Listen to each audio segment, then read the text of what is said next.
এরে বান্দা, আমি আল্লাহ তোর কাছে আছি, কি দরকার বল। দুনিয়াওয়ালারা চাইলে বেজার হয়, আমি আল্লাহ না চাইলে বেজার হই। কারণ দুনিয়ার সবাই স্বার্থপর, অভাবী। আমি আল্লাহর কোনো অভাব নাই, কোনো স্বার্থ নাই। আমি আল্লাহর কাছে চাও, আলা মিন মুস্তাগফিরিন ফাগফির আলাহ। কে গুনাহ করেছো ক্ষমা চাও, আমি আল্লাহ ক্ষমা করে দিব। কারণ আমি আল্লাহ চাই না কেউ জাহান্নামে যাবে।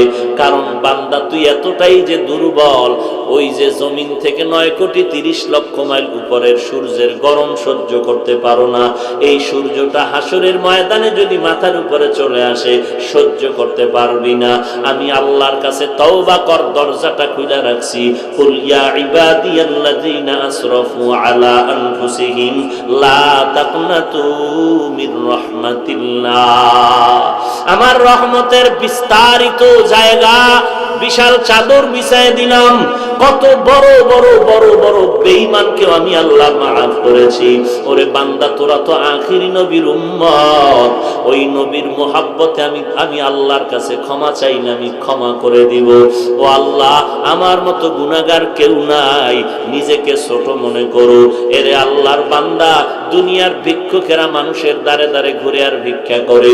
অনেক ভিক্ষুক চালাকি করে, বলে মা থাকলেও বলে আমার মা নাই, বাবা থাকলেও বলে বাবা নাই, বাড়ি থাকলেও বলে বাড়ি নাই। একজনে ধরিয়াই কয়, তোর মা বাপ আছে, আমি জানি, তুই নাই নাই কেন বললি? ভিক্ষুক বলে, ভাই কথাটা ফ্লাশ করো না, কারণ আমি জানি মালিকের দরওয়াজায় দাঁড়াইয়া নাই নাই নাই যত বেশি বলা যাবে, মালিকের দিলটা নরম হবে। আল্লাহ বলেন, ও দুনিয়ার মানুষ, আজকে তোরে বাড়ির মালিক, গাড়ির মালিক, সন্তানের মালিক বানায় দিলাম। আসলে এগুলো কিচ্ছু তোরে স্থায়ী না। আমি মাওলার দরবারে যদি বিনয়ের সাথে বলো, আল্লাহ আমার বাড়ি, আমার ঘর, আমার টাকা, আমার ছেলে, আমার মেয়ে, আমার গাড়ি, আমার সব আসলে আমার কিছুই না।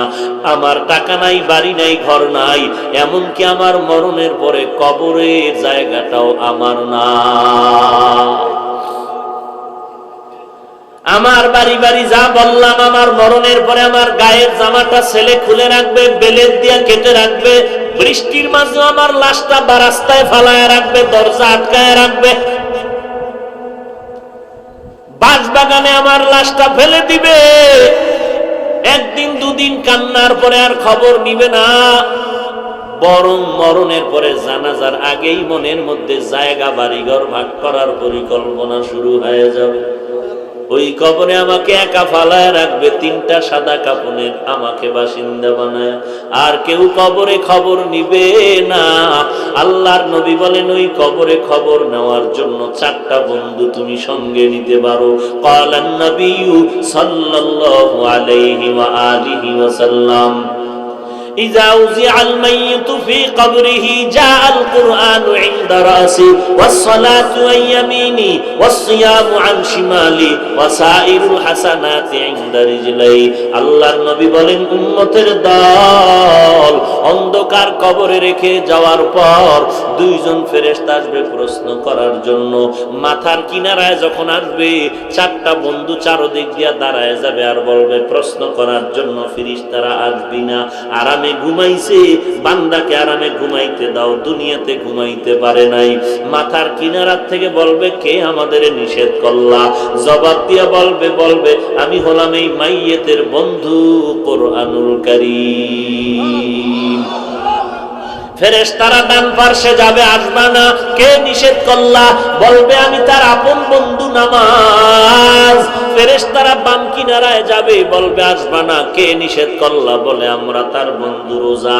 পায়ের কিনারায় যাবে, বলবে আসবা না। কে নিষেধ করলা? বলে বান্দার যাবতীয় নেক আমল, দস্তারখানের আমল, মেসওয়াকের আমল, টুপির আমল, দাড়ির আমল। কতক্ষণ তোমরা থাকবা? বলে আমাদের এই মাইয়াতকে জান্নাতে ঢুকায়া দেওয়া পর্যন্ত থাকবো। এরে নবীর উম্মত, আর এই 4 বন্ধু যদি তোমার সাথে না নিয়ে যাও, ফেরেশতা প্রশ্ন করবে, রবের পরিচয় দাও, মার রব্বুক ওমা দীনুক, ধর্মের পরিচয় দাও, রাহমাতুল লিল আলামিনের পরিচয় দাও। তুমি তো ধর্ম কি জিনিস জানতাই না, ধর্ম কাকে বলে তাও ভালো করে চেনো না। স্লোগানে তালে তালে তাল মিলায় বলো, ধর্ম যার যার উৎসব সবার। তোমার নিজের যে একটা নিজস্ব ধর্ম আছে তার খবরই নাই। তোমার যে একজন আল্লাহ আছে সে আল্লাহর সাথে কোনো সম্পর্ক নাই। তোমার যে রহমাতুল লিল আলামিন আছে সেই ব্যাপারে তোমার খবর নাই। আল্লাহ তাআলা বলবেন, আর দেরি না করিয়া কবরের সাথে জাহান্নামের দরজাটা খুলিয়া দাও। জাহান্নামের আগুন কবরটা ভরে যাবে। একটা নয়, দুইটা নয়, 70 থেকে 99টা সাপ কবরে আসবে। এরে নবীর উম্মতের দল, নবী বলেন এই কবরের আযাব এমন ভাবে শুরু হয়ে যাবে, মানুষ আর জিন ছাড়া সব মাখলুকতেরা দেখবে। যে কারণে দেখা যায় অনেক কবরের পাশে কুকুরেরা ঘেউ ঘেউ ঘেউ ঘেউ করে কান্না করে, গরু রশি সিরিয়া পালায় যায়, কারণ ওরা কবরের আযাব নিজের চোখে দেখতে পায়। আল্লাহর নবী বলেন, আমি একদিন জান্নাতুল বাকির মধ্যে হাঁটতেছি আর দোয়া করতেছি, হঠাৎ করে গিয়া দেখি একটা কবরের মধ্যে আল্লাহ দেখায় দিলেন আযাব চলতেছে একটা যুবকের কবরে। আমি এই যুবকের কেন আযাব হয় আল্লাহর থেকে জানতে চাইলাম। আল্লাহ বললেন, ও মায়ের সাথে বেয়াদবি করেছে। আমি নবী ঠিকানা নিয়ে আল্লাহর থেকে ওই যুবকের মা বেঁচে আছে কিনা সাহাবায়ে কেরাম দিয়ে খবর নিলাম। খবর নিয়ে দেখলাম তার মা এখনো বেঁচে আছে। আমি নবী ডাকিয়া পাঠাইলাম, ওই মহিলা খবর দিল, আমি যাব না। আমি বললাম, বলে দাও তার সন্তানের কবরে আযাব হয় যেন মাফ করে দেয়। ওই মা বলে, না না, আমার সন্তানের আমি কখনো মাফ করব না। রাহমাতুল লিল আলামিন তাকে ডাকিয়া আনলেন, এরপরে বললেন, তোমার সন্তানের কবরে আযাব হয়, মাফ করে দাও। বলে, না, আমি মাফ করব না। নবীজি বললেন, তো আগুনে জ্বলবে, তুমি কি মেনে নাও? বলে, হ্যাঁ, আমার কোনো আফসোস নাই। কারণটা কি? বলে, আমার সন্তান একদিন ঝগড়া করে বউয়ের সাথে তর্কর কারণে বউয়ের মায়ায় পড়ে আমি মায়ের সাথে এমন তর্ক জড়ায় দিল, একটা ইটা নিয়ে আমার মাথার উপরে আঘাত করলো, আমি জমিনের মধ্যে পড়ে গেলাম। আমার মাথার রক্ত বের হয়ে জমিন লাল হয়ে গেল। আমি এমন কান্নায় দুর্বল হয়ে গেলাম, আমার এই কষ্ট জীবনে অন্তর থেকে মুছবে না। আমার সন্তানের কোনো ক্ষতি হোক এটাও আমার জানারও দরকার নাই। নবী তো রাহমাতুল লিল আলামিন। আল্লাহর নবী বলেন সাহাবাদেরকে, তাড়াতাড়ি কেরোসিন আর লাকড়িয়ানো আগুন জ্বালাইয়া উপরে উঠাইয়া সন্তানের জ্বালায় দিব। নবী যখন আগুন জ্বালায়, নবী তাকায় দেখে মহিলার চোখ থেকে পানিগুলো বের হয়ে গেল। ডাক দিয়া কয়, ও নবী, আমার সন্তানের এই আগুনে জ্বালাইবেন না। আমার সন্তান হাজারো যদি অন্যায় করে, আমি নিজের চোখে তাকাইয়া সন্তানের কষ্ট সহ্য করতে পারবো না। এর নবীর উম্মতের দল, আল্লাহর নবী বলেন, আল কবরু রাউযাতুম মির রিয়াজিল জান্নাহ আও হুফরাতুম মিন হুফারিন নার। এর নবীর উম্মতের দল, আল্লাহর মুহাব্বত নিয়ে তওবা করে নাও।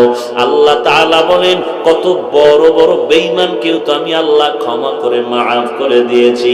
তোমরা অন্যায় যদি করিয়া থাকো, চোখের পানি ছেড়ে কান্না করো, তওবা করো। আল্লাহর নবী বলেন, গাভীর ওলান থেকে দুধ বের করে ভেতরে যেমন ঢুকানো আর সম্ভব না, যারা আল্লাহর মুহাব্বতে তওবার নিয়তে গুনার ভয়ে চোখের পানি ছেড়ে কাঁদবে, ওই বান্দাকে আর জাহান্নামে দেওয়াও সম্ভব হবে না। অতএব আল্লাহর কাছে তওবা করো। হে মালিক, এই ময়দানে কেউ আমাকে চিনে না, জানে না আমি কার সন্তান, কার ভাই। ও আল্লাহ, তুমি তো জানো এই ময়দানের মধ্যে আমার মতো গুনাহগার মনে হয় আর কেউ নাই। গুনার কারণে দেখি আমার হাত না পাক, আমার জিহ্বা না পাক, আমার অন্তর না পাক।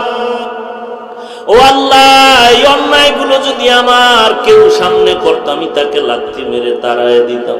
ও দয়ার মালিক, এত বড় বড় গুনাহ করার পরে তুমি একবারও রাগ করে পানি বন্ধ করো নাই, বাতাস বন্ধ করো নাই। ও আল্লাহ, তুমি সূর্যের আলো বন্ধ করো নাই। আজকে ময়দানে হাজির হয়ে গেলাম তওবার জন্য। কতবার আজান শুনলাম, মসজিদে গিয়ে নামাজ আদায় করলাম না, ঘাড় তারামি করে চলে গেলাম। কত আলেম কত বুঝাইলো, তাদের সাথে আমি উল্টা পাল্টা ব্যবহার করলাম। ও আল্লাহ, আজকে তওবা করতেছি, জীবন চলে গেল, গুনাহের কাছেও যাব না, নামাজ ছাড়ব না, মা বাবাকে কষ্ট দিব না। এরে যুবক, আল্লাহর গোলাম, তোমার মতো যুবক আজকে তাকায় দেখো, অধিকাংশ ক্ষেত্রে যুবকের চতুর্দিকে লাশ আর লাশ, মরণের কবর। আবার তাকায় দেখো, তোমার মতো যুবক স্কুল কলেজে লেখাপড়া করে, নামাজের সময় এক ওয়াক্ত নামাজ বাদ দেয় না। তোমার মতো যুবক কোটি টাকার ব্যবসা করে, এক টাকাও হারাম খায় না। তোমার মতো যুবক ড্রাইভারি করে, কৃষি কাজ করে, শ্রমিকের কাজ করে, নামাজ বাদ দেয় না। তোমার মতো যুবক র্যাব, আর্মি, পুলিশ, বিডিআরের চাকরি করে, একটু নামাজ বাদ দেয় না। তুমি কেন পারবা না রে ভাই? আল্লাহর দরবারে তওবা করে নাও, একটু কষ্ট করে নামাজ চালু করো, দেখবা এক সপ্তাহ পরে নামাজ না পড়লে মনটা খারাপ লাগবে। অভ্যাস করে নাও, না পারলে বারবার আল্লাহর কাছে তৌফিক চাও। আর কোনো ভালো আল্লাহওয়ালা যদি পাও, যাদের দোয়া কবুল হওয়ার মতো দিল সাক্ষী দেয়, এমন আল্লাহওয়ালার থেকে একটু দোয়া নিওয়ার বলিও, হুজুর আমার জন্য দোয়া করবেন, আমি যেন 5 ওয়াক্ত নামাজ পড়তে পারি ঠিক মতো। মনটা চায় পড়তে, কিন্তু মাঝে মাঝে যাই, মাঝে মাঝে যাইতে পারি না। এরে আল্লাহর বান্দা, সব লাইনে তোমার মতো নামাজি বান্দা থাকলে তুমি কেন পারবা না? আল্লাহর কাছে তৌফিক চাও, তওবা করো, আল্লাহ আর গুনাহের কাছেও যাব না, আর নামাজ ছাড়বো না, দেশ ও জাতির বিরুদ্ধে কোনো ষড়যন্ত্র করব না, আলেম ওলামাদের সাথে বেয়াদবিমূলক কোনো আচরণ করব না, বিরোধিতা করব না, গীবত শিকায়াত করব না। তওবা করার যদি খাস নিয়ত থাকে, মুনাফিকি যদি না থাকে, খাঁটি তওবার নিয়তে দুটো হাত আল্লাহকে দেখায় দাও। আয় আল্লাহ, সবার হাত কবুল করে নেন। আয় আল্লাহ, আমাদের তওবা কবুল করে নেন। তওবার উপরে মজবুত হয়ে চলার তৌফিক দান করেন। আয় আল্লাহ, গুনাহের প্রতি ঘৃণা জমায়ে দেন, নবীর তরিকা মতে চলার তৌফিক দান করেন। আমিন। আলহামদুলিল্লাহি রাব্বিল আলামিন। والصلاة والسلام على سيد الأنبياء والمرسلين وعلى آله وأصحابه أجمعين يا أرحم الراحمين يا أرحم الراحمين يا أرحم الراحمين رب ارحمهما كما ربياني صغيرا رب ارحمهما كما ربياني صغيرا। ও দয়ার মালিক, কুদরতের নজর দিয়া দেখেন ময়দানে কত উলামায়ে কেরাম হাজির। আয় আল্লাহ, কত সাদা দাড়িওয়ালা মুরব্বী হাজী সাহেবরা হাজির। আয় আল্লাহ, কত চাকরিজীবী, কত ব্যবসায়ীরা আপনার দরওয়াজায় হাত তুলেছেন। কত যুবক, কত ছাত্র ভাই, ছোট ছোট বাচ্চা, মাদ্রাসার ছাত্র, পর্দার আড়ালের কত মা বোনেরা। ও আল্লাহ, আমরা সবাই গুনাহগার, জাহান্নামের আসামি। আপনার দরওয়াজায় তওবার নিয়তে হাত তুলে ফেলেছি রে আল্লাহ। দয়ার নজরে আমাদের জীবনের সব গুনাহগুলো মাফ করে দেন। আয় আল্লাহ, আজকের মাহফিল কবুল করে নেন। আয় আল্লাহ, যারা আয়োজন করেছেন, সহযোগিতা করেছেন, কবুল করে নেন। আয় আল্লাহ, নবীজির মুহাব্বতে আমাদের মোনাজাত কবুল করে নেন। মা বোনদের আবেদা পর্দানিশী বানায় দেন। ছেলে সন্তানগুলো নেককার, দিনদার বানায় দেন।